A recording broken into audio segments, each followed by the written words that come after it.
It's ISDA's 40th anniversary, which is a central theme of this year's AGM.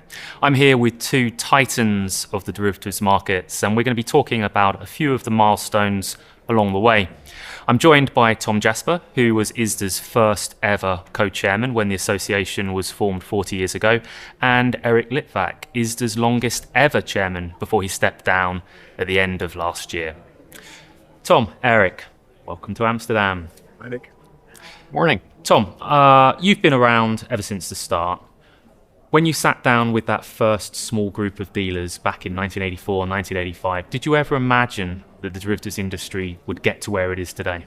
Well, to begin with, thank you for having me. And this has been a fabulous conference, and I'm in awe with what ISDA has been able to accomplish over its 40-year history. In terms of when I sat down with a group of now 10 dealers back in 1984 to talk about all the issues around documentation. And then once we got that going, to talk about, okay, how do we form ourselves together as a group? I think I had great expectations for ISDA at the time. And I saw a market that was going to be a huge growth market.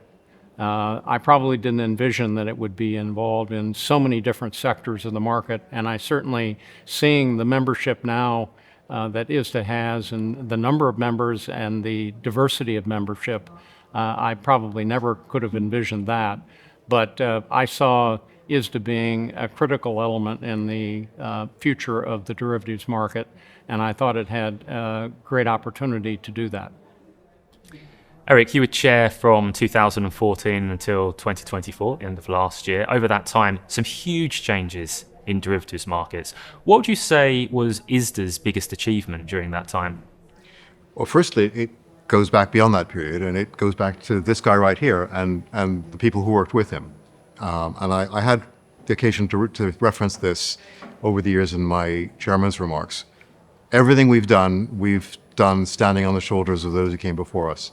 And if Tom and his team, and they're too numerous to name here, if they hadn't done that initial work of standardization, of setting the framework for the master agreement, the single contract, the first work along the roads of counterparty credit risk management, we wouldn't be here. So everything we've done, we built the house on the foundation that they laid. And that's something we can't forget. In the last 10 years, yes, we've done a lot of it under supervisory regulatory mandate. We implemented margins for non-cleared. That was like almost a decade-long project. There's now, at last count, something like 1.5 trillion of margin collected for non-cleared derivatives. We managed over a 4 or 5 year period the transition out of LIBOR, which I think all of us at the time thought this is just not possible, but the collective work of thousands of people and millions of man hours managed to pull that off with, in the end, little to no disruption. So some tremendous achievements, and I think it's something that ISDA can collectively be very proud of as a collective work of the organization and our members. Now, over 40 years, we've had a lot of AGMs, and Tom, you established the idea of having an AGM way back in the 80s. Eric, you've been to 20, I think we were mentioning last night.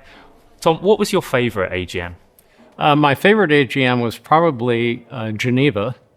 And the reason for that is that it was, number one, it was our first conference in Europe. So that was great because up until that time, ISDA was viewed as sort of a US-centric organization. And we wanted to clearly change that. And the other aspect of it was that I had with me on that group a Swiss employee who was working for me who said, we have to go skiing.